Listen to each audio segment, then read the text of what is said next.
Assalamualaikum warahmatullahi wabarakatuh. Perkenalkan, nama saya Risma Melati dengan NIM 2370 2010 160. Saya dari Fakultas Ilmu Sosial dan Politik, jurusan Ilmu Komunikasi. Materi yang akan saya sampaikan adalah Broadcasting Theories menurut Adorno Theodor. Adapun materi yang saya akan bahas, yang pertama adalah latar belakang, ada paradigma yang digunakan, bahwa ada tradisi komunikasi, sampai ada historis penemuan teori, dan selanjutnya ada konsep utama dan asumsi teori, yang selanjutnya ada metode penelitian yang digunakan, yang selanjutnya ada relevansi pada saat ini, dan yang terakhir ada kelebihan dan keterbatasan teori. Materi yang pertama yang akan saya jelaskan adalah latar belakang. Munculnya teori ini berawal dari pengalaman Adorno menyaksikan perubahan drastis dalam produksi dan distribusi budaya, khususnya di Amerika Serikat pada masa pengasingannya selama era Nazi. Pada tahun 1921, Adorno memulai studinya di Universitas Frankfurt. Tempat ia belajar filsafat, psikologi, dan sosiologi. Adorno melanjutkan studinya ke Wina untuk belajar langsung ke Arnold, seorang komponis avant-garde yang terkenal karena mengembangkan teknik atonal. Sebagai seorang Yahudi dan intelektual kiri, Adorno mempunyai pengalaman mengalami tekanan politik yang hebat. Ia dilarang mengajar dan menulis, dan akhirnya dipaksa untuk meninggalkan Jerman. Apa sih paradigma yang digunakan? Paradigma yang digunakan adalah paradigma kritis, terutama menurut pemikiran Adorno Theodor dan mazhab Frankfurt. Broadcasting dianggap sebagai bagian dari industri budaya, suatu sistem produksi massal yang menciptakan dan menyebarkan budaya untuk mempertahankan kekuasaan ekonomi dan politik. Paradigma kritis menolak anggapan bahwa media adalah cerminan realitas, dan sebaliknya, media dipandang sebagai alat kekuasaan yang bisa membentuk realitas sosial sesuai kepentingan pemilik modal. Maka dari itu, analisis terhadap broadcasting harus bersifat kritis. Yang selanjutnya adalah tradisi komunikasi. Tradisi komunikasi terdiri dari 3 tradisi. Yang pertama ada tradisi retoris, yang kedua ada tradisi sosio-psikologis, dan yang terakhir ada tradisi kritis. Yang selanjutnya adalah historis penemuan teori. Teori broadcasting atau teori penyiaran massa mulai berkembang pada awal abad ke-20, beriringan dengan munculnya media komunikasi massa seperti radio dan televisi.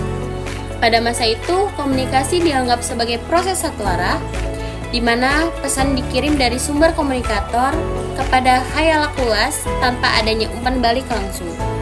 Dalam konteks sejarah ini, muncul terutama setelah Perang Dunia I dan Dunia II. Saat propaganda melalui radio digunakan untuk memengaruhi opini publik, media dianggap sangat kuat dan audiens dianggap sangat pasif.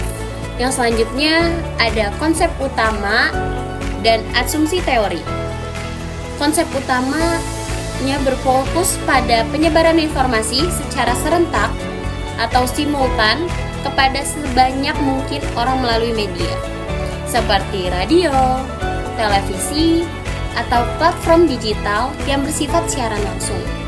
Sedangkan asumsi teori, salah satu asumsi dasar dari teori ini adalah bahwa media memiliki kekuatan besar untuk mempengaruhi audiens secara langsung dan merata. Audiens dianggap homogen, mudah dipengaruhi, dan merespon isi pesan dengan cara yang hampir seragam. Pembahasan selanjutnya adalah metode penelitian. Metode penelitian, pendekatan yang paling awal digunakan adalah penelitian efek media atau bisa disebut media effect research. Penelitian mengamati respons audiens terhadap konten media tertentu, biasanya melalui eksperimen laboratorium, kuesioner, atau survei opini publik. Dengan demikian, metode penelitian dalam teori broadcasting sangat erat kaitannya dengan pengukuran efek komunikasi massa dan pemahaman terhadap dinamika penyebaran informasi dalam skala besar, menjadikannya landasan penting dalam studi komunikasi modern, relevansi dengan fenomena saat ini.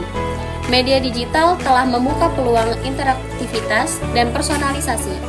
Prinsip dasar dari teori broadcasting masih digunakan secara luas, terutama dalam fenomena live streaming, siaran langsung di media sosial hingga platform seperti YouTube dan TikTok. Dalam situasi-situasi tertentu seperti debat politik, konser, peluncuran produk, atau konferensi pers pemerintahan. Pola komunikasi yang sering terjadi tetap mengikuti model broadcasting. Satu sumber mengirim pesan ke massa tanpa intelektual interaksi langsung waktu nyata dari audiens. Adapun kelebihan dan keterbatasan pada teori ini. Kelebihannya adalah kemampuan dalam menjangkau audiens yang luas dalam waktu singkat. Dengan menggunakan media massa, pesan dapat disampaikan ke berbagai penjuru tanpa batasan geografis. Ini sangat efektif untuk penyebaran informasi penting, kampanye, publik, atau iklan komersial. Adapun keterbatasannya, sifat komunikasi yang satu arah yang mengakibatkan kurangnya umpan balik langsung dari audiens. Hal ini membuat sulit bagi penyiar untuk mengetahui apakah pesan yang disampaikan dipahami atau diterima dengan baik oleh para penerima. Sekian materi yang saya sampaikan, mohon maaf bila ada kurangnya. Wassalamualaikum warahmatullahi wabarakatuh.